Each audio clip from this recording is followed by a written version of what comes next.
Hello, and welcome to Stumbling Forward, a podcast about real people and the failures, spiritual awakenings, life changes, and lessons learned that shape them into who they are today. Hello, welcome to Stumbling Forward. I'm Erika, and today I've been talking to De'Nicea Hilton Harper. We've been talking offline about tattoos and all things life already. But De'Nicea, hello, welcome. Would you like to introduce yourself? Hey everybody. Hey y'all. Hey. It turned out like I'm laughing because just as it was counting down, I'm like, dang, my eye itching. But hi, I'm De'Nicea Hilton Harper. And I'm a holistic well-being consultant and a doctor of Eastern medicine where I love working with especially women who are introverts, they're empaths, highly sensitives, so that it is that they get to experience rich relationships with themselves and with others. But we're using the signals that come from the whole body self to give them that guidance on just what is their unique way and in doing so. And like three big things that pop up are usually related to burnout, boundaries, and being authentic. It's my way of really bringing holistic well-being, like whole. This is the wholeness of all. This is the wholeness of you. It's all of these aspects. We address all of these for sustainability and for you to really be able to be in these nourishing and rich relationships without sacrificing yourself along the way. I love that piece. That part is key. And I love, like you said, the holistic thing. There's so much to consider. And we do leave parts out sometimes or don't really consider it when we're getting into relationships, even platonic relationships. There's parts where you feel like maybe you have to leave them to the side. And so I love really understanding and healing the entire being to bring your best self to situations. Yeah. How did you get into this? Is this what you started off doing from school and you're like, I'm going to go do holistic wellness, or what's your Nope. story? Nope. Nope.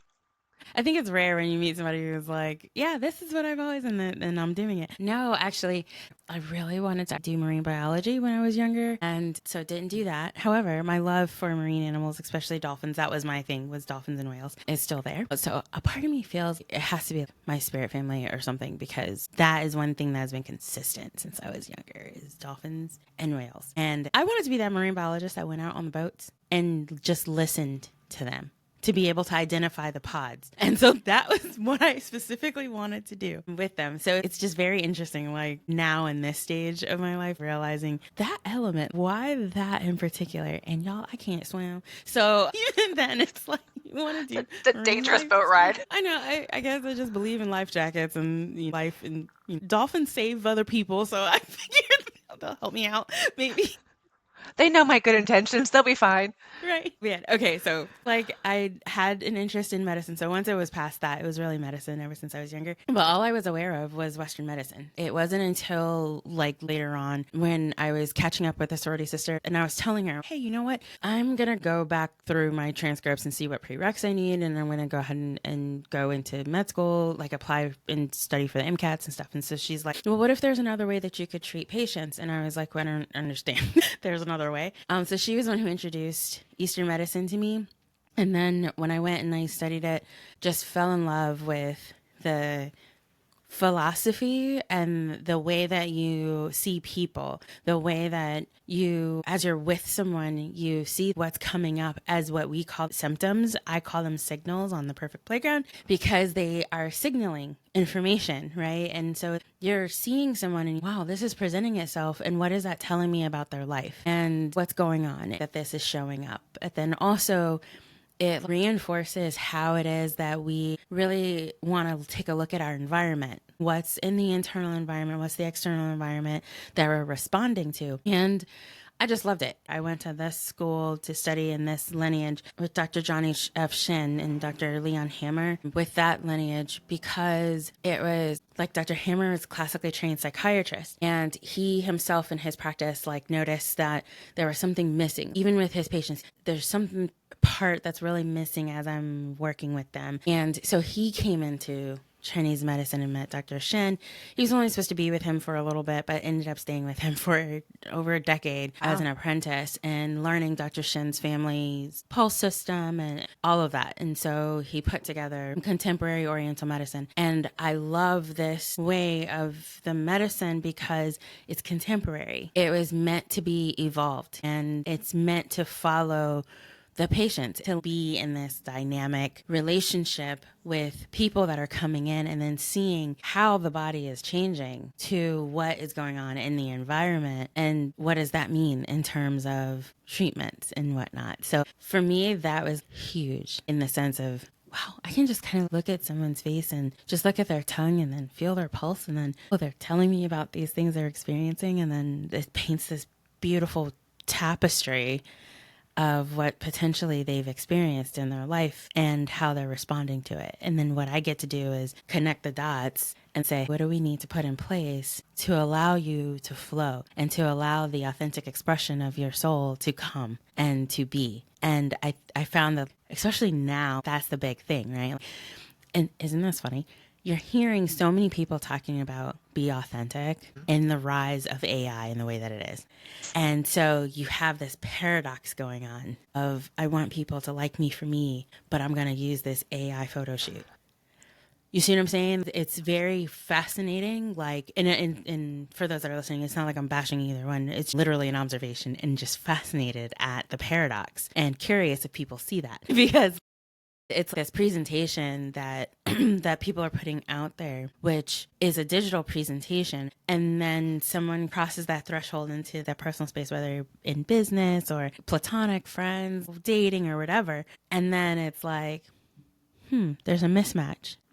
And people start to question themselves because then it turns into this like, how did I not see this? Which further puts into context the distrust. So you see a lot of distrust going on, and it's distrust mostly of others, but it could be distrust of yourself. Like, can I really trust what I'm seeing now?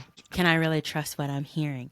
And that turns into, I can't even trust myself. And if you can't trust yourself, then that creates a space of vulnerability that others can manipulate you more. Man. So you see, it's this huge paradoxical thing that's going on right now. And with that, we're going to see the relationships with the self and with others, which is why I'm like, please look at your relationship with your whole body to be able to support you and training you to be able to discern that. And especially for sensitives and empaths, to discern whose energy it is, if it's yours or not. So to answer that question, no, it was not the thing. I kind of landed into it. And then as I was practicing, I started seeing these correlations and just changed up my positioning, changed up my messaging, changed up how it is that I felt like I was being called to support people. And then realizing that I was supporting them to really be who they are and to discover what that is for some, and some that might know, but they are struggling with doing it and with being it. And yeah, these relationships, all of it came together to now. You said 10 things that I want to.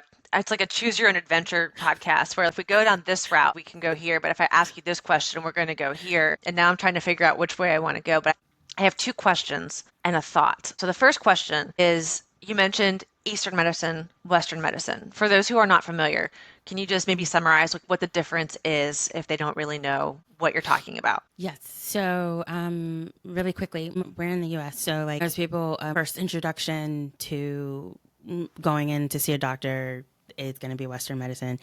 And they're used to getting their checkups. Not all, but for many, getting vaccinations when you're younger, going to pediatricians, like all of that jazz, getting labs and imagery, all of that. Then you have Eastern medicine that we're using our bodies to assess, we as a practitioner. So like we're using our senses to assess others, and we're smelling, we're looking and through our vision, but then also third eye vision. So an intuitive type of thing. We're reading what shows up on the body, whether it's through touch, we might notice texture changes. We might notice changes in acupuncture points and what's going on at each of those areas.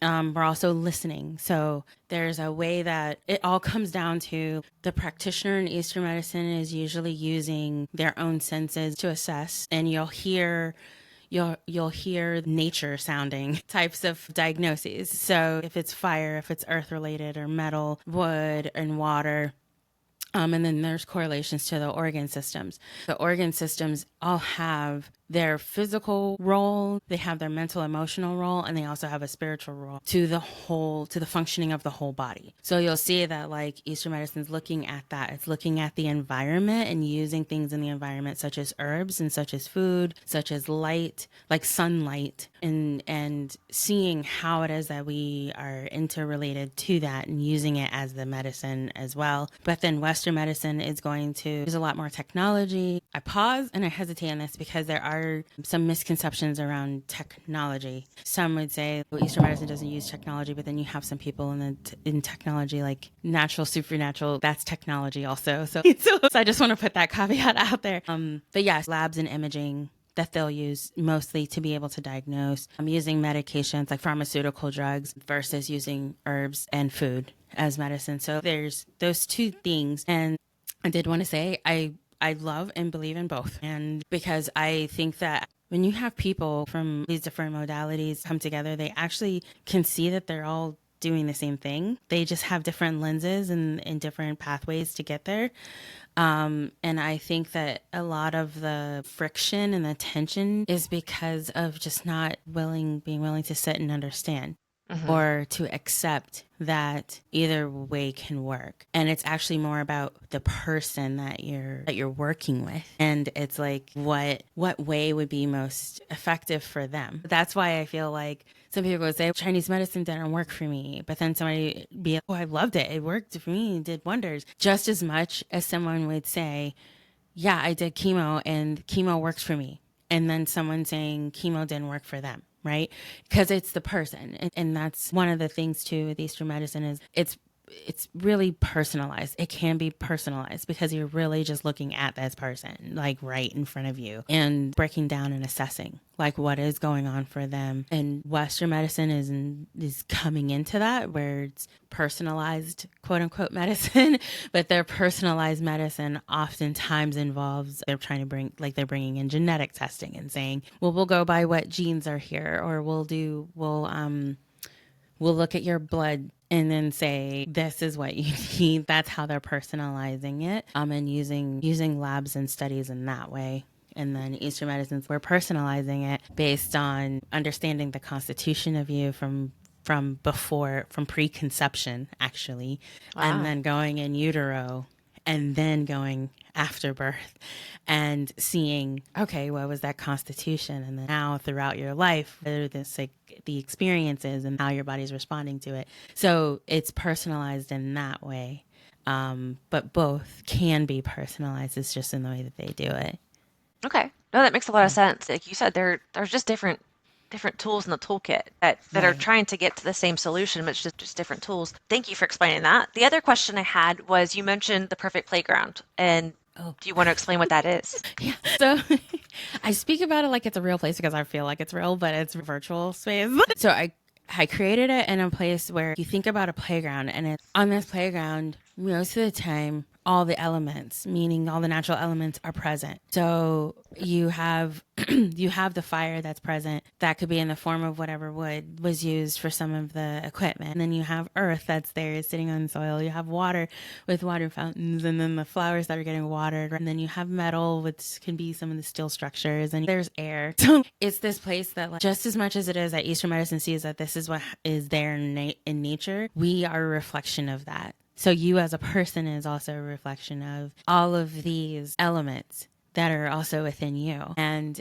then for it to be a playground is because I just feel like serious healing ain't got to be so serious. And so there is that aspect, but then also play being an acronym where it stands for the potential and learning about yourself. And when you do think about going out on the playground, there was so much potential there to literally learn about yourself, to learn how it is that you experienced others who shared, others who didn't share, whether there was fighting, whether there was, hey, let's get together and eat together, or let's take turns. Like, there are so many things that you got to learn about yourself when you're on this playground. And that's how I see it. The reason why it's perfect is because the root meaning of perfect, which a lot of people don't know this. And I feel like the more I can talk about it, then hopefully they'll understand it more and it'll shift their perspective on it. Because a lot of us have grown so comfortable with saying that we're not perfect, when the root meaning of it is whole and complete.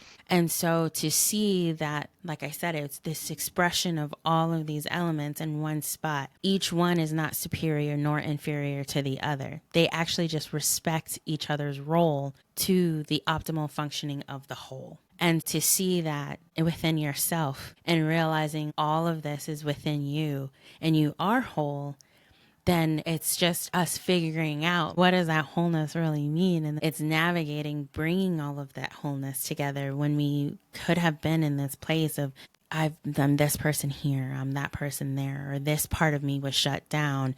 In this part, I over exaggerate because of some experience, like all of this, right? You can then see that it's this journey of coming and expressing and being your wholeness and being your perfection. When you don't see that as whole, then that's where I feel like we open ourselves up to being manipulated, to being taken advantage of, because someone else sees that and they think that that's like a weakness and that's their way in, right?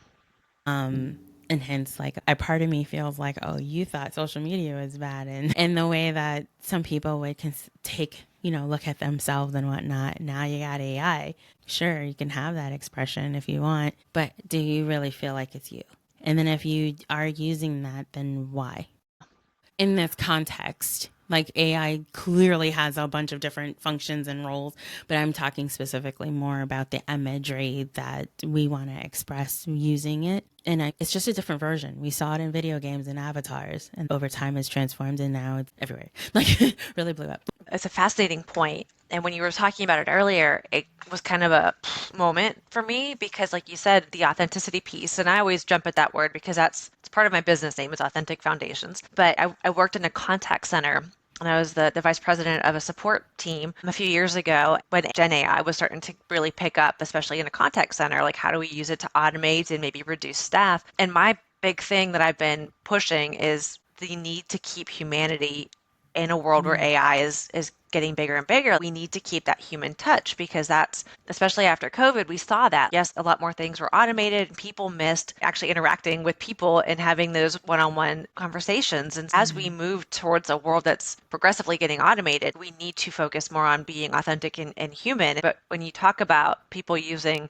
filters and images and AI and different things to put themselves out there in a really polished way, I actually kind of laugh because it's something that I thought about doing, but I don't even like to use filters on pictures because I still have to look at what I look like out. So I'm like, oh, look how pretty. And you turn it off and you're like, one of those. And so I don't want to go out in public and meet you Sunday and you run in and be like, who are you? And I'm like, it's me, Erica, because you don't recognize me because I look Yeah, nothing like my photo.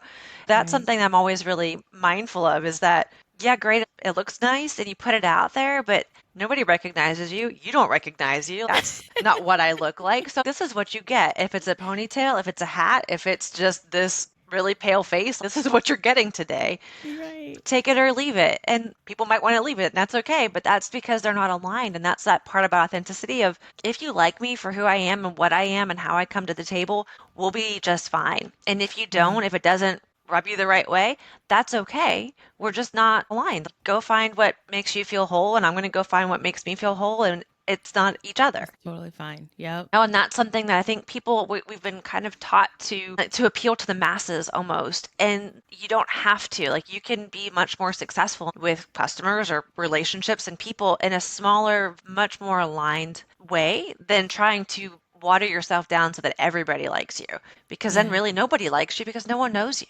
Well, And like you because said, you don't know you. yeah, and then look at what's going on and what has been going on for quite a while. People were incentivized for the number of friends, quote unquote, when it was just Facebook. So you were incentivized by that. You Right. were incentivized by the likes. You're incentivized by the number of comments. So it's so interesting to me. Like, I didn't want people commenting on the way that I looked or anything like that, right? But people are actually looking for it now because and they've now tied their financial livelihood to it. Hmm. And so thinking about that, where it's like, and to observe others that did have such a quote unquote following. I really don't like saying that. Follow me. I Yeah. want you to connect with me, but you on there it just says follow, but Yeah. just like press that button is like Hannah Montana and Miley Cyrus, right? Like, and then Pink and Justin Timberlake, Nelly, like people that where they wanted to evolve based on their own artistry. And then what happened? That whole process of wanting to evolve, how they would hold it in, right? But then they just felt horrible. The quality of their stuff was getting worse. But then they're like, no, I just really need to express this part of me. And then now they did it. But what happens there? It's just like your phoenix, right? There's parts that have to die. So that Hmm. means that they were losing possibly money, they were losing fans and blah blah blah. But then the more that they went towards what they felt was truer to at least in that phase of their life, to them, they lost some people, but also matched other people. That was a different type of fans, a different type of arena, a different type of sponsor. You could see that when people evolve, when businesses evolve, that is the risk that happens, Yeah. right? And I could see that when it comes to especially like with the introverts and with the empaths and with the HSPs, is you already have a smaller group of people typically. Hmm. And then when you're wanting to like change something, it is that fear of like, man, like, am I really I'm gonna be by myself? Like, Yep. and that's where I typically would say this is where we honor that it's your journey and your journey alone, but you don't have to be lonely. As you honor and respect that this is that being. You mentioned humanity, like keeping the humanity in it. And the way that I look at it is I'm wanting to support you and putting the being in human being. The more that you can do that and you be that, you express that, you are the lighthouse then, right? You are the lighthouse. Literally, those that are going to be able to see it are going to come right Hmm. towards you. And which is why, like, as we evolve in each of those phases, we realize, dang, I used to be friends with these people. I wonder what happened with them. All of a sudden, you think about them because there's just this natural falling away for Yeah. many, you know? But then, like, you bring in the ones that'll support this expression of who you are in that phase and how you're Right. desiring for it to come out. And what's even funnier to me, quote unquote, is people are like, oh, yeah, I can design myself with the AI stuff. But actually, they all look the same. That's the paradox. It's just another way that everybody is being pushed into looking the same. Yeah. But you're thinking that you're looking different. And it's actually not so much. You could see this whole transformation that it's the same. It's just different time Yeah. period. And now it can move faster. And Yeah. I do think about the mental health of especially the younger kids. It's already affecting a lot of adults. They were more afraid of us when we were doing video games because that's when avatars were first really introduced, or you were on AIM, and Oh my gosh. and then you had a screen name now, right? So in a way, that screen name was your alter ego or whatever it might be. And I remember like some people being, "Why do you use your real name? What else am I going to use?" Like I was so confused. Mine was Dreamweaver 1821. I remember that like 20 years ago. Dreamweaver 1821. Awesome. And you're weaving dreams now. Look at me. I was just manifesting. I didn't know it. That is awesome. Yeah. So, I mean, I just think about that. Like, it's just another way of how much is it that we're really supporting people to be who they are authentically. We're saying it, yet you're still encouraging to use these things that actually tend to homogenize. And so, and this was another thing that was happening in some conversations I saw as well, which led to other sub AI groups niches popping out, where in the 3D world we were dealing with, and still are in some ways, dealing with these standards of beauty and being thin and then you're lighter skinned and straight hair and everything. It happened in AI. Even when putting descriptions, and it didn't know, quote unquote, didn't know. I'm like, I think somebody programmed it that way, but whatever. That they were all lighter skinned. So now you have like people who are like, they're black people, they're Indians, that like they're Hispanics that literally run this huge spectrum of what would be color tones. But they were all showing up as light skinned. Yeah. And then it's just very interesting. Y'all, it's programmed to what some people might want you to have and want Yeah. it to look and perpetuate. So I think about all of those things when I say what we're experiencing in our life can be reflected internally. Because then if you're going and you're thinking that this is what I got to do and this is what I got to be. I mean, you hear it when people say, oh, I got to work harder to get this, or I have to be this, or I have to do this in order for me to get that. And I know that's what I'm working against. For me to be able to fall back on and say, even your own body is speaking to you. That digestive concerns, the hormone concerns, the sleep concerns, all of those are actually speaking to you and giving you some insight. And as much as it can be scary, you can still change it and create the environments for you to be who you are. And that's going to be a lot easier to sustain than having to keep up with the avatars. Yeah. This is not meant to be a conspiracy theory podcast. A caveat, but At least I but was drinking in the glass. I'm sorry. Sorry, but I was thinking, I again had my spiritual awakening a couple years ago, and I felt like it was late in the game because I was like 40 when it happened. I'll be 42 soon. I am much more comfortable in myself, and I've always been a little bit off from other people. I wasn't ever super cool or popular like, growing up and just in life, but I have my core people that really mesh with me, and that's great. And I started to really appreciate my uniqueness in just myself in the last couple of years, and really, as you were mentioning, like people have fallen off, and it's not a bad thing.